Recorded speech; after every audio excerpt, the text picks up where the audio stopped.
Twelfth class हम लोग का जो नेक्स्ट टॉपिक है वो है, अगर किसी वृत्ताकार लूप में जब हम करंट को प्रवाहित करते हैं, जब आप इसमें करंट को प्रवाहित करोगे तो क्या होगा, इसके चुंबकीय क्षेत्र उत्पन्न होगा। और हमने इससे पहले वाली वीडियो में आपको बताया था कि उसकी अक्ष के अनुदिश और उसके केंद्र पर चुंबकीय क्षेत्र का मान हम कैसे निकाल सकते हैं। वो फॉर्मूला हम लोगों ने डिराइव किया था। केंद्र पर अगर चुंबकीय क्षेत्र का मान निकालना है तो उसके लिए फॉर्मूला था हमारा B = μ0 Ni/2r। अगर आप लोगों को याद हो तो ये फॉर्मूला था हमारा B = μ0 Ni/2r। ये केंद्र पर था। और अक्ष के अनुदिश अगर निकालना है तो चुंबकीय क्षेत्र की तीव्रता का फॉर्मूला हमारा क्या था, B = μ0 Ni r a² + x² 3/2। ठीक, ये दोनों फॉर्मूले आप लोगों ने डिराइव किए थे। ये तो था मैग्नीट्यूड, इन दोनों से हम मैग्नीट्यूड निकाल सकते हैं। चुंबकीय क्षेत्र की दिशा क्या होगी, है ना। तो दिशा निकालने के लिए हमने क्या किया, ये एक्सपेरिमेंट किया गया जिसमें क्या था कि एक गत्ता लिया गया PQRS और इसमें 2 छेद किए गए। ठीक है, और एक तार को लेकर, धातु के एक मोटे तार को लेकर वृत्ताकार लूप में मोड़ा गया और इस तार के दोनों सिरों को हमने बैटरी से जोड़ दिया। तो जब आप इसमें की लगाते हो तो इस जो वायर है इसमें क्या होता है, करंट प्रवाहित होता है। जब करंट जाएगा तो क्या होगा, इसके चारों ओर चुंबकीय क्षेत्र हमारा उत्पन्न हो जाता है। तो चुंबकीय क्षेत्र को देखने के लिए हमने क्या किया कि इस बोर्ड पर हमने एक वाइट पेपर चिपकाया, उस पर लोहे का बुरादा डाला। जब हमने लोहे का बुरादा डाला और इसमें जब करंट को प्रवाहित किया तो जो लोहे का बुरादा था वो तार जो था, तार के चारों ओर तो इस तरीके से सर्कल्स के रूप में अरेंज हो गया, और जहाँ तार के बीच में क्या जो जगह थी वहाँ पर इस तरीके से हमारी ये जो बुरादा था उस तरीके से अरेंज हुआ। ठीक, तो इस तरीके से हमें देख सकते हैं ये चुंबकीय बल रेखाएं होती हैं।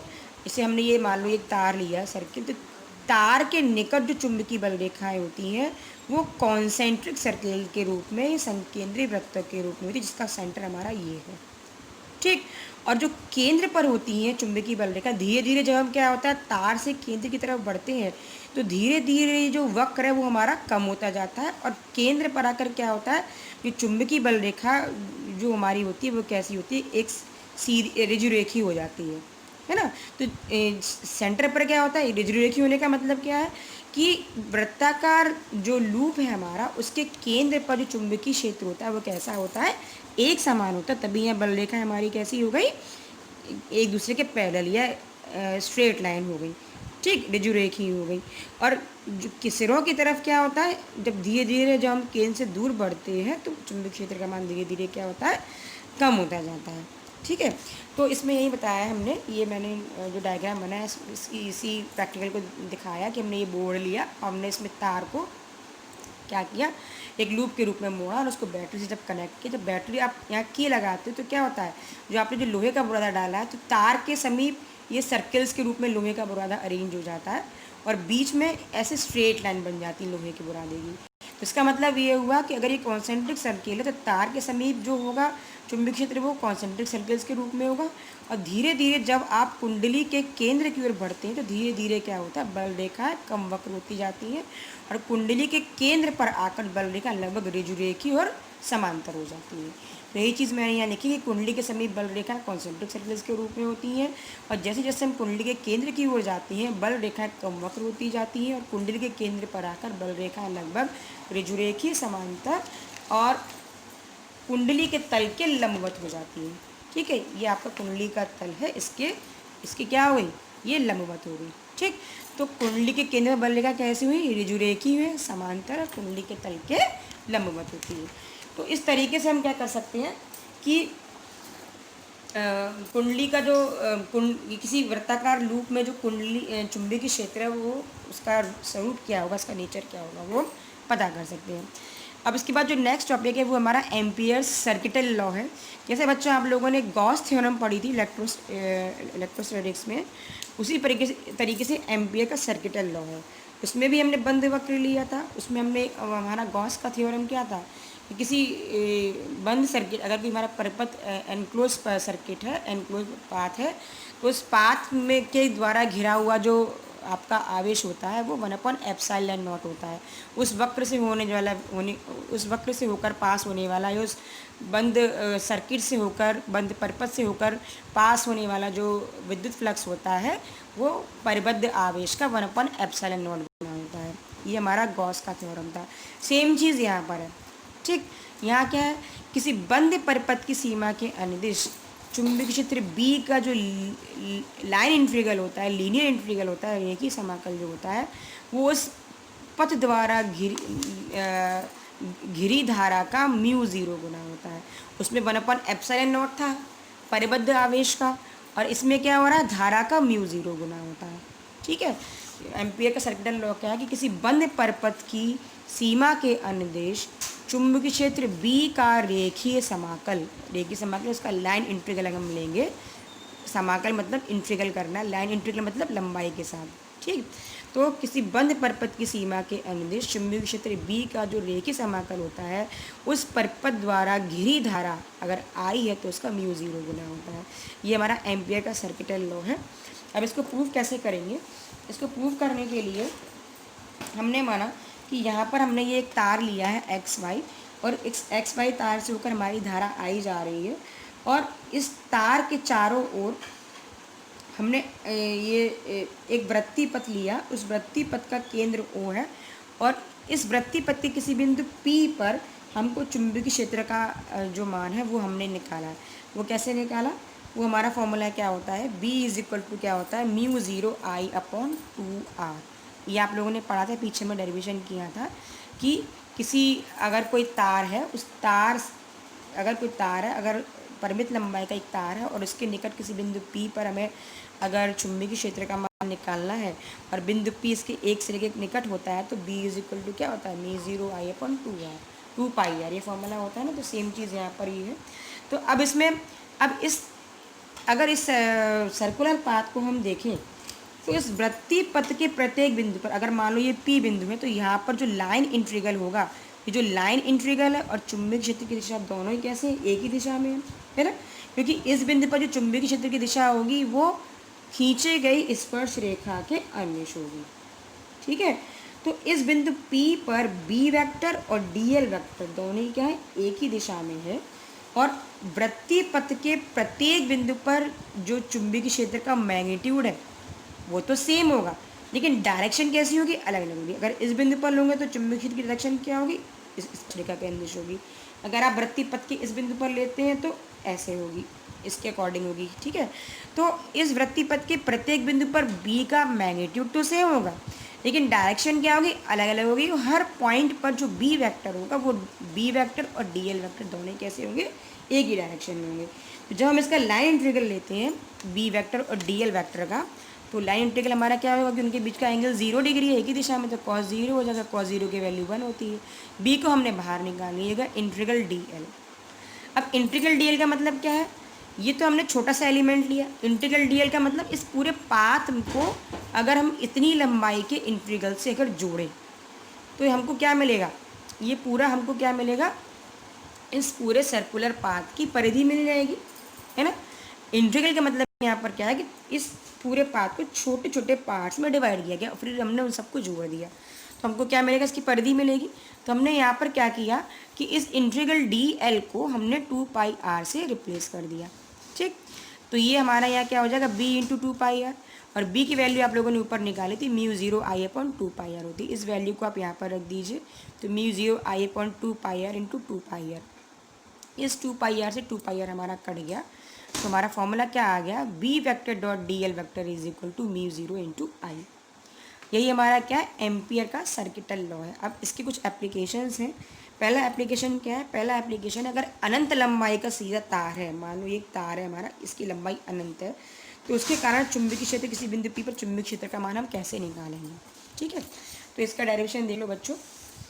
ये हमने लिया है, ये हमारा अनंत लंबाई का तार है जिसमें I धारा बह रही है, इसके पास कोई एक बिंदु P है, इस बिंदु P पर मुझे चुंबकीय क्षेत्र का मान निकालना है। तो हम क्या करेंगे, चुंबकीय क्षेत्र का मान कैसे निकालेंगे, इस तार इस बिंदु P से होकर जाने वाले, है ना, और इस तार के पड़ते हमने माना ये R त्रिज्या का एक वृत्त खींचा। ये त्रिज्या हमारी क्या है, R है। तो अब क्योंकि ये सिमेट्रिकल पाथ है तो इसके प्रत्येक बिंदु पर, इस वृत्तीय पथ के प्रत्येक बिंदु पर चुंबकीय क्षेत्र का मान कैसा होगा, एक जैसा होगा। और प्रत्येक बिंदु पर जो डीएल वेक्टर और बी वेक्टर फिर से दोनों क्या होंगे, एक ही डायरेक्शन में होंगे। जब एक ही डायरेक्शन में होंगे थीटा की वैल्यू 0 डिग्री होगी। फिर से हम क्या करेंगे, बी डी एल कॉस 0 ले लेंगे, ये हमारा बी बाहर आ गया, इंटीग्रल डी एल यानी कि 2 पाई आर हो गया। अब जो एम्पियर का नियम है वो क्या कहता है, ये हमारा क्लोज्ड पाथ है और इस क्लोज्ड पाथ में हमारी क्या बह रही है, आई धारा बह रही है। जब आई धारा बह रही है तो ये म्यू 0 आई के बराबर होना चाहिए। अब ये तो हमने सर्किटल लॉ से निकाला, ये हमने सॉल्व करके निकाला, दोनों की वैल्यूज इक्वल होनी चाहिए, दोनों को हमने यहाँ पर इक्वल कर दिया। तो यहाँ पर जो b इंटू 2 पाई आर है वो म्यू 0 आई के बराबर होगी, यानी कि b is equal to mu 0 I upon 2 pi R. ये फॉर्मूला आप लोगों ने पहले भी डराइव किया था कि अगर कोई तार है अनंत लंबाई के तो उसके निकट किसी बिंदु P पर जो चुंबकीय क्षेत्र की तीव्रता होती है, चुंबकीय क्षेत्र का परिमाण होता है, वो mu 0 2 pi upon I upon R है। ठीक, लेकिन ये हमने कैसे डिराइव किया, अभी ये हमने डिराइव किया एम्पियर के सर्किटल लॉ से। और इससे पहले आप लोगों ने डेरिवेशन किया था, वो सिंपल डेरिवेशन किया था, वो मैं भी आप लोगों को दिखा देती हूँ। वो डेरिवेशन हमारा ये था, ये हम लोगों ने किया था अनंत लंबाई के उसके कारण mu 0 4 pi I upon a sine phi 1 plus sine phi 2 निकाला था। और अनंत लंबाई के लिए हमने निकाला था mu 0 upon 2 pi I upon ए। यहाँ पर त्रिज्या, यहाँ हमने त्रिज्या ए ली है इसलिए ए आ गया, अगर आर त्रिज्या लोगे तो आर आ जाएगा। सेम यही चीज़ है, ठीक। लेकिन अगर आपसे कहा जाए क्वेश्चन में कि एम्पियर के सर्किटल लॉ को यूज़ करके निकालिए, तो आपको अभी जो डेरिवेशन कराया हमने, जो अभी बताया, उस डेरिवेशन को आप लोग करेंगे, ठीक है। ये वाला जो डेरिवेशन करवाया है अभी हमने, इस तरीके से इसको आप लोग करोगे तो ये हमारा आ गया, ठीक। अब है हमारा नेक्स्ट टॉपिक, लंबी परिनालिका के भीतर चुंबकीय क्षेत्र। अब पहली चीज़ तो परिनालिका यानी कि सोलिनॉइड होता क्या है। सोलिनॉइड क्या होता है बच्चों, कि जब हम एक लंबी बेलनाकार कुंडली लेते हैं, लंबी हमने कुंडली ली, कुंडली क्या होती है, ये कुंडली हमने कैसे बनाई, हमने एक चीनी मिट्टी की एक नलिका ली या कार्डबोर्ड की एक नलिका ली और उसके ऊपर हमने तांबे के इंसुलेटेड कॉपर वायर को पास पास लपेटा, बहुत सारे फेरे लपेटे। इंसुलेटेड मतलब जो तार के ऊपर धागा लिपटा होता है, आप उसको नहीं निकालेंगे। और इस जो कार्डबोर्ड की जो ट्यूब है, इस तरीके से ये हॉलो ट्यूब होती है कार्डबोर्ड की या चीनी मिट्टी की, इसके ऊपर आपने क्या किया, तार को आपने पास पास इस तरीके से लपेटना शुरू कर दिया। तो जब इस अरेंजमेंट को हम क्या बोलते हैं, सोलिनॉइड बोलते हैं, ठीक। तो जब आप इन तार को जोड़कर इसके बीच में धारा, एक बैटरी जोड़ देते हो, धारा का प्रवाह करते हो, तो तार में धारा प्रवाह के कारण क्या होता है, चुंबकीय क्षेत्र उत्पन्न हो जाता है, ठीक है। तो जो इसमें चुंबकीय क्षेत्र उत्पन्न होता है, यदि परिनालिका बहुत लंबी है और इसके फेरे बहुत पास पास होते हैं, तो परिनालिका के जो बाहर चुंबकीय क्षेत्र होता है यहाँ पर, वो क्या होगा, परिनालिका के भीतर चुंबकीय क्षेत्र की तुलना में नगण्य होता है। परिनालिका अगर आपकी बहुत लंबी है और उसमें बहुत सारे फेरे आप लपेटते हो, कई सारे फेरे इसलिए लपेटे जाते हैं कि इसके अंदर हम स्ट्रॉन्ग मैग्नेटिक फील्ड डेवलप कर सके, और इसके बाहर जो मैग्नेटिक फील्ड होती है वो हमारी नगण्य होती है। और परिनालिका के जो अंदर चुंबकीय बल रेखाएं होती हैं वो अक्ष के अनुदिश समांतर होती है, जैसे कि मैंने इसमें दिखाया भी बच्चों। परिनालिका के बाहर जो होंगी तुम्हारी ये सर्किल के रूप में होगी, परिनालिका के भीतर क्या होगी, चुंबकीय क्षेत्र के अनुदिश होंगी। ये आप यहाँ देख सकते हो, ये मैंने परिनालिका का एक cross sectional area cross section बनाया है, इसमें मैंने चुंबकीय बल रेखा को दिखाया है कि परिनालिका के जो भीतर जो चुंबकीय बल रेखा है वो इस तरीके से समांतर है, और जो सिरों पर होती है वो कॉन्सेंट्रिक सर्किल के रूप में होती है। जैसे आप सिरों से अक्ष की तरफ बढ़ते हो तो धीरे धीरे क्या हो रहा है, वक्र हमारा कम होता जाता है, चुंबकीय बल रेखा को जो वक्र है वो धीरे धीरे कम होता जाता है, ठीक है। अच्छा, अब हमने मान लिया कि तार की पर मीटर लंबाई में, number of turns per unit length, मतलब तार की एकांक मीटर लंबाई में जो फेरों की संख्या है वो n है, और इस परिनालिका की जो लंबाई है वो हमने पूरी मान ली क्या है, l। तो टोटल नंबर ऑफ टर्न्स कितने हो जाएंगे, n is equal to n into L, है ना। अगर एकांक लंबाई में n है तो l लंबाई में कितने फेरे हो जाएंगे, n इंटू एल, और ये किसके बराबर है, कैपिटल N के बराबर है, ठीक। तो यहाँ से अब जो हम निकालेंगे चुंबकीय क्षेत्र का मान निकालने के लिए हमने क्या किया, ये जो तुम्हारा चुंबकीय बल रेखाओं का फिगर है, इसमें हमने यहाँ पर देखो एक डॉट दिखाया, एक क्रॉस। ये चुंबकीय क्षेत्र की दिशा को बता रहे हैं कि यहाँ पर जो डॉट है, डॉट का मतलब बच्चों क्या होता है, डॉट का मतलब है कि चुंबकीय क्षेत्र की जो दिशा है वो कागज से बाहर आते हुए चुंबकीय क्षेत्र के लंबवत कैसी है, ऊपर की ओर होती है। ठीक है। और जो क्रॉस होता है, क्रॉस का मतलब होता है कि चुंबकीय क्षेत्र की जो दिशा है बिंदु P पर वो कागज के भीतर अंदर की तरफ है। इसका मतलब क्रॉस का मतलब क्या है कि चुंबकीय क्षेत्र की दिशा कागज के भीतर अंदर की तरफ है, और डॉट का मतलब क्या है कि यहाँ पर जो चुंबकीय क्षेत्र की दिशा है वो कागज के लंबवत ऊपर की तरफ है। ठीक है।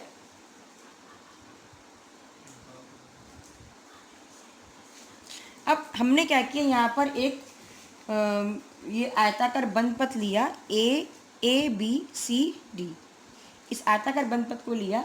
इस बंद पथ में जो ए बी भुजा है वो चुंबकीय क्षेत्र के चुंबकीय जो सॉलिनॉइड की जो अक्ष है उसके समांतर है, और जो बी सी और ए डी भुजाएं हैं इस आयताकार पथ की वो चुंबकीय अक्ष के लंबवत है, और सी डी भी समांतर है, लेकिन ये प्रणालिका के बाहर है, क्योंकि ये प्रणालिका हमने बहुत लंबी ली है, तो ये सी डी भुजा को हमने क्या लिया, प्रणालिका के बाहर ले लिया।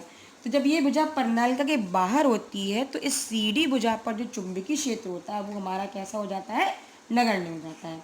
ठीक है। हमने प्रणालिका को इसलिए बहुत लंबा लिया, जैसे कि जब आप इस आयताकार बंद पथ को लेंगे तो ये भुजा क्या होगी, प्रणालिका के बाहर आ जाएगी। ठीक है। और ये जो भुजाएं हैं वो हमारी क्या होंगी, चुंबकीय क्षेत्र के लंबवत हो जाएंगी। ठीक। अब इस पूरे आयताकार पथ पर जब हम एम्पियर सर्किटल लॉ लगाते हैं तो इस पूरे सर्किटल लॉ के लिए जो हमारा जो फॉर्मूला होगा वो क्या हो जाएगा, B vector dot D L vector is equal to mu zero I zero, जहाँ आई ज़ीरो क्या है, इस पूरे आयताकार पथ में बहने वाली धारा। ठीक। अब हमने क्या किया कि इस B vector dot D L vector को हमने कई सारे उसमें डिवाइड कर दिया। कैसे, हमने पहले ए से बी तक बी का लाइन इंटीग्रल निकाला चुंबकीय क्षेत्र का, फिर बी से सी तक, फिर सी से डी तक, और डी से ए तक। तो इस पूरे पाथ में का जो लाइन इंटीग्रल है वो हमारा निकल आएगा। तो मैंने इसको इस तरीके से ब्रेक करके लिख दिया यहाँ पर कि जो बी वेक्टर का लाइन इंटीग्रल है वो किसके बराबर होगा, B vector dot B vector A to B, फिर B vector dot B vector B to C, फिर B vector dot vector C to D, और फिर डी टू ए। ठीक है।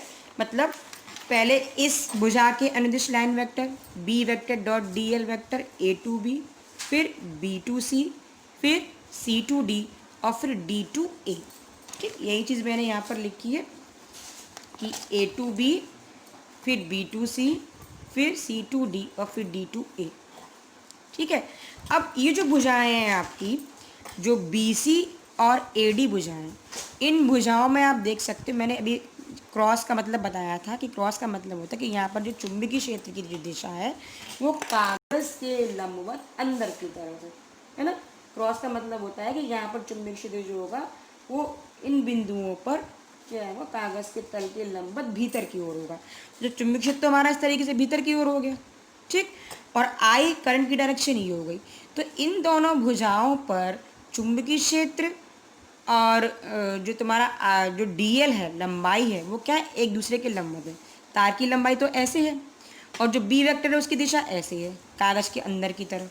तो ए डी और बी सी, इन दोनों भुजाओं पर बी वेक्टर और डी एल वेक्टर दोनों कैसे हो गए, लंबवत हो गए, यानी कि थीटा का मान हो गया 90 डिग्री। और सी से डी के लिए, क्योंकि ये क्या है, चुंबकीय क्षेत्र के बाहर भुजा है, जब चुंबकीय क्षेत्र के बाहर ये भुजा होगी तो यहाँ पर चुंबकीय क्षेत्र का मान नगण्य हो जाएगा, यानी कि बी वेक्टर की वैल्यू यहाँ 0 हो जाएगी, है ना। तो यही चीज़ मैंने यहाँ समझाई है कि बी टू सी और डी टू ए के लिए यहाँ cos 90 हो जाएगा, तो cos 90 की वैल्यू तो 0 हो गई। अब क्यों 0 होगी, क्योंकि बी सी और डी ए के प्रत्येक बिंदु पर क्षेत्र बी वेक्टर और डी एल वेक्टर परस्पर लंबवत होंगे। और सी टू डी के लिए जब आप लाइन इंटीग्रल ऑफ बी निकालते हो, यानी कि B vector dot D L vector का मान निकालते हो, तो ये भी 0 होगा। क्यों 0 होगा, क्योंकि प्रणालिका के बाहर बी वेक्टर का मान 0 है। जब ये वैल्यू 0 हो गई तो पूरा लाइन इंटीग्रल भी 0 हो गया, है ना। तो हमने जो यहाँ पर ब्रेक करके लिखा था, इसमें ये मेरा 0 हो गया क्योंकि बी वेक्टर और डी एल वेक्टर लंबवत है। ये 0 हो गया क्योंकि ये बाहर है, और ये 0 होगा क्योंकि इसमें फिर से B vector D L vector लंबवत है। तो जो B vector dot B L vector था पूरे पाथ के लिए, जो बी का लाइन इंटीग्रल था वो किसके बराबर हुआ, खाली A to B B vector dot D L vector की। खाली ये हमारे पास बच जाएगा, सारी चीज़ें हमारी 0 हो जाएंगी। तो यही मैंने यहाँ पर लिखा है कि integral B vector dot D L vector ये पूरे path A B C D के लिए है, ये किसके बराबर हो जाएगा, A to B B vector dot D L vector. ठीक, और इसमें ए से बी के लिए आप देख सकते हो कि लाइन इंटीग्रल भी यही है, मतलब डी एल वेक्टर भी यही है और बी वेक्टर भी यही है। तो यहाँ ये एक दूसरे के समांतर है, तो यहाँ पर थीटा की वैल्यू कितनी हो जाएगी, 0 डिग्री इस ए टू बी भुजा के लिए। तो थीटा की वैल्यू जब 0 डिग्री हो जाएगी तो हम यहाँ कॉस, इसको हम ब्रेक करके लिख सकते हैं। ये कौन सा फॉर्मूला हमारा, ए डॉट बी वेक्टर, आप लोगों ने फर्स्ट ईयर में पढ़ा होगा, ए बी कॉस थीटा ये होता है ना। तो यहाँ पर बी डी एल कॉस 0, क्योंकि उनके बीच का एंगल 0 डिग्री है और ऐसी वैल्यू होती है 1। तो बी इंटू डी एल हो गया, बी को बाहर निकालो, ए टू बी डी एल, और ये डी एल जो होगा वो एल के बराबर हो जाएगा, जहाँ एल क्या है, ए से बी तक हमारी भुजा की लंबाई है। ठीक, अब इस लंबाई में फेरों की संख्या हम कैसे निकालेंगे। अभी मैंने पीछे आप लोग बताया था कि एकांक लंबाई में फेरों की संख्या एन होती है, तो एल लंबाई में कितनी हो जाएगी, एक में तो एन है, तो एल में क्या करोगे, इन दोनों का गुणा कर दोगे। ठीक, अब अगर प्रत्येक फेरे में धारा आई बह रही है तो इस आयत ए बी सी डी द्वारा परिबद्ध नेट धारा हमारी क्या हो जाएगी, अगर एक फेरे में आई धारा है ना, तो एल लंबाई में फेरों की संख्या कितनी है, एन एल है।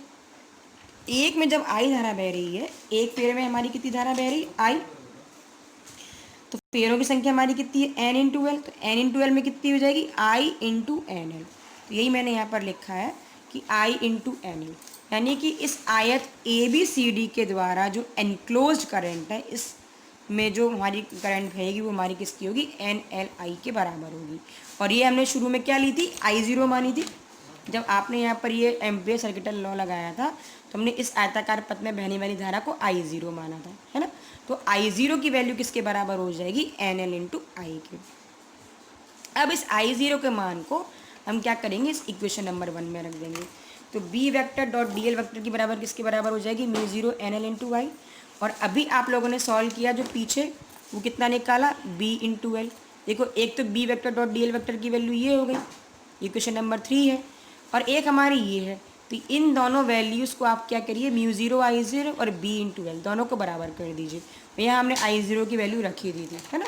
तो ये हमारा क्या हो गया, म्यू ज़ीरो, ये हमारा हो गया B L is equal to mu zero I zero, और आई ज़ीरो की वैल्यू आपने एन एल इंटू आई निकाली थी। एल से एल कट जाएगा तो बी इज इक्वल टू क्या क्या, म्यू ज़ीरो एन आई। ठीक, परिनालिका में आपने कुल फेरों की लंबाई एन मानी है ना, तो एकांक लंबाई में फेरों की संख्या जो पीछे आप लोगों ने भी किया था, यहाँ पर मैंने बताया भी था कि टोटल नंबर ऑफ टर्न हमने एन माना, तो एकांक लंबाई में फेरों की संख्या यहाँ से एन इज इक्वल टू क्या हो जाएगा, एन अपॉन एल, है ना, जहाँ एन क्या है, फेरों की संख्या, और एल क्या है, लंबाई। तो एकांक लंबाई में फेरों की संख्या हमारे पास क्या हो जाएगी, small N is equal to N upon L. तो इस वैल्यू को यहाँ पर आप लग सकते हो। तो ये फॉर्मूला हमारा बन गया mu zero N I upon L. अब इसमें कुछ चीज़ें इंपॉर्टेंट है। यदि परिनालिका की लंबाई एल है और फेरों की संख्या एन है, तो इस परिनालिका के भीतर, मान लो ये कोई परिनालिका, इसके भीतर किसी बिंदु पी पर चुंबकीय क्षेत्र की तीव्रता हम कैसे निकालेंगे। तो उस समय जो फॉर्मूला होगा वो हमारा क्या होगा, mu zero N I upon two cos theta one minus cos theta two. ठीक है, जहाँ थीटा वन और थीटा टू क्या है, परिनालिका के सिरों द्वारा बिंदु पी पर अंतरित अर्धशीर्ष कोण। ये अगर परिनालिका के सिरा है तो इसके द्वारा पी पर बनने वाला कोण, आप इसको इससे मिला दो तो ये कोण हमारा होगा थीटा वन, और जब इस सिरे को यहाँ पर मिला होगा तो बनने वाला कोण क्या होगा, थीटा टू। ठीक है, तो थीटा वन और थीटा टू क्या क्या है, परिनालिका के सिरों को बिंदु पी पर, परिनालिका के सिरों द्वारा बिंदु पी पर अंतरित अर्धशीर्ष कोण। ये क्या है हमारा, ये क्या, ये किस चीज़ का फॉर्मूला है, ये हमारा है परिनालिका के भीतर किसी बिंदु पी पर चुंबकीय क्षेत्र का मान। ठीक है, अगर परिनालिका की लंबाई एल हो और इसके अंदर फेरों की संख्या कैपिटल एन हो, एकांक लंबाई में एन हो जाएगा, तो उसके भीतर किसी बिंदु पी पर चुंबकीय का मान हम इस तरीके से निकाल सकते हैं। ठीक है। अब इसके बाद आता है यदि प्रणालिका हमारी अनंत लंबाई की यानी कि बहुत लंबी है, उसका व्यास लंबाई जो है व्यास की अपेक्षा बहुत कम है, मतलब लंबाई बहुत ज़्यादा है व्यास कम है, तो उस केस में इस बिंदु P पर क्या होगा, जब ये बहुत लंबी होगी बच्चों, तो जो θ1 है, मतलब ये हमारी अगर इस तरीके से बहुत लंबी है, अगर आप बिंदु P पर निकालें तो θ1 की वैल्यू कितनी आई, लगभग 0 के बराबर आ रही है। जो θ2 होगा वो हमारा क्या हो जाएगा, cos पाई के बराबर हो जाएगा। ये एंगल पूरा बन रहा है ना, ये एंगल हमारा पूरा कितना होगा, cos पाई के बराबर हो जाएगा। और इस पॉइंट के लिए अगर लोगे तो 0 के बराबर आएगा, है ना। तो यहाँ पर जो θ1 की वैल्यू लगभग 0 के बराबर हो जाएगी, θ2 की वैल्यू पाई के बराबर हो जाएगी। तो cos θ1 1 हो गया, cos θ2 cos पाई यानी कि -1 हो गया। इन दोनों वैल्यूज़ को आप इस ऊपर वाले फॉर्मूले में रख दीजिए। तो 1 - 1 2 होगा, 2 से 2 कट जाएगा, μ0 ni। ये कब है, जब प्रणालिका आपकी अनंत लंबाई की है और बिंदु P प्रणालिका के भीतर है, उस केस में। ठीक, ये वाला फॉर्मूला कब था, जब प्रणालिका की लंबाई अनंत नहीं थी, L लंबाई की थी। ठीक, अब प्रणालिका अगर ये बिंदु P बीच में ना कहा होकर किसी सिरे की तरफ हो तो क्या होगा, प्रणालिका हमारी अनंत लंबाई की हो। उस केस में जैसे कि ये है, मान लो ये मेरी प्रणालिका बहुत लंबी है, अनंत लंबाई की है, बिंदु P मेरा यहाँ पर आ गया P डैश, तो इस सिरे के द्वारा इस पर बनने वाला कोण, ये जो कोण है ये मेरा कितना हो जाएगा, 0 डिग्री हो जाएगा। और इसके द्वारा इस पर बनने वाला कोण कितना हो जाएगा, अब इससे इस पर क्या होगा, π/2 कोण बनेगा, है ना। ये एंगल π/2 हो जाएगा, क्योंकि ये पॉइंट भी यहीं हो, ये भी यहीं पर है। तो यहाँ पर θ1 की वैल्यू 0 डिग्री हो जाएगी और θ2 की वैल्यू π/2, तो cos θ1 1 और cos θ2 0 हो जाएगा।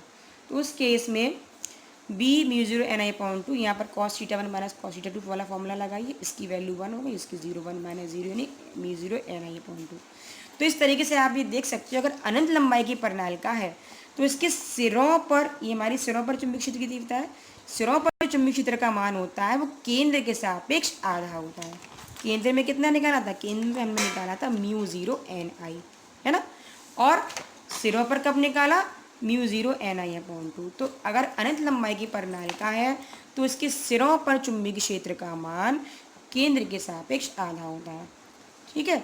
और प्रणालिका के भीतर मैंने पीछे आपको बताया अभी तक, चुंबकीय क्षेत्र क्या होता है, अक्ष के अनुदिश होता है और एक समान। जो आप लोगों ने डायग्राम यहाँ पर देखा था, इसमें हमने यहाँ जो बनाया था, ये प्रणालिका के भीतर क्या होता है, ये चुंबकीय क्षेत्र क्या है, ये जो रेखी रेखा है ना, ये जो स्ट्रेट लाइन है, ये क्या शो कर रही है कि चुंबकीय क्षेत्र हम प्रणालिका के भीतर कैसा है, एक समान है। ठीक है। और प्रणालिका के बाहर चुंबकीय क्षेत्र क्या होता है, इंडागण्य होता है। ठीक, तो प्रणालिका के भीतर चुंबकीय क्षेत्र अक्ष के समांतर और एक समान होता है। और अगर हमें चुंबकीय क्षेत्र की दिशा निकालनी है तो हम दाएं हाथ के नियम से निकाल सकते हैं। कैसे, जैसे मान लो अगर ये हमारी प्रणालिका है तो प्रणालिका को आप इस तरीके से पकड़ोगे, है ना।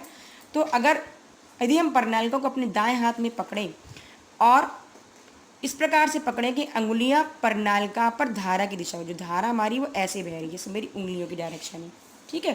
तो जो हमारी उंगलियां हैं अगर धारा की दिशा को बताती हैं तो अंगूठा चुंबकीय क्षेत्र की दिशा को बताएगा। तो जो अंगूठा होगा हमारा, वो अंगूठे की जो डायरेक्शन होगी वो हमारी कैसे होगी, ऐसे होगी। ठीक, ये हमारा प्रणालिका है। सपोज अगर आपकी कोई सॉलिनॉइड है और इसमें अगर करंट हमारी कैसे बह रही है, ऐसे बह रही है, एंटी क्लॉकवाइज डायरेक्शन में बह रही है। जब आप इसको इस तरीके से पकड़ते हो तो जो अंगूठा है वो हमारा क्या बता रहा है, चुंबकीय क्षेत्र की दिशा को बता रहा है। इसे हम दाएं हाथ का नियम बोलते हैं, दाएं हाथ के अंगूठे का नियम बोलते हैं। ठीक है। दाएं हाथ के अंगूठे का नियम क्या कहता है, यदि हम प्रणालिका को अपने दाएं हाथ में इस प्रकार पकड़ें कि अंगुलियां प्रणालिका पर धारा की दिशा में लिपटी हो, तो हमारे मुड़े हुए दाएं हाथ का अंगूठा चुंबकीय क्षेत्र की दिशा को बताएगा। मतलब प्रणालिका को आप सॉलिनॉइड को इस तरीके से पकड़ें कि उंगलियां धारा की दिशा को बताती हैं, तो अंगूठा, तो हमारे दाएं हाथ का अंगूठा चुंबकीय क्षेत्र की दिशा को बताएगा। तो इस तरीके से हमारे क्या होगा, सॉलिनॉइड के भीतर हम कैसे चुंबकीय क्षेत्र को कैसे निकाल सकते हैं। अगर L लंबाई का है तो उसके भीतर किसी बिंदु P पर जो फॉर्मूला होगा वो होगा μ0 ni/2 cos θ1 माइनस cos θ2 होगा। अनंत लंबाई की है तो जो भीतर होगा फॉर्मूला वो हमारा μ0 ni हो जाएगा। और अनंत लंबाई की है, सिरे पर अगर निकालना है बिंदु P डैश पर हो जाएगा तो μ0 ni/2 हो जाएगा। और वैसे अगर L लंबाई की है तो ये हमारा नंबर ऑफ टर्न्स के रूप में जो फॉर्मूला था μ0 NI/L है, जहाँ n क्या है कुल फेनों की संख्या, L क्या है सॉलिनॉइड की लंबाई, I क्या है सॉलिनॉइड में बहने वाली धारा और μ0 क्या है यहाँ पर निर्वात की विद्युतशीलता।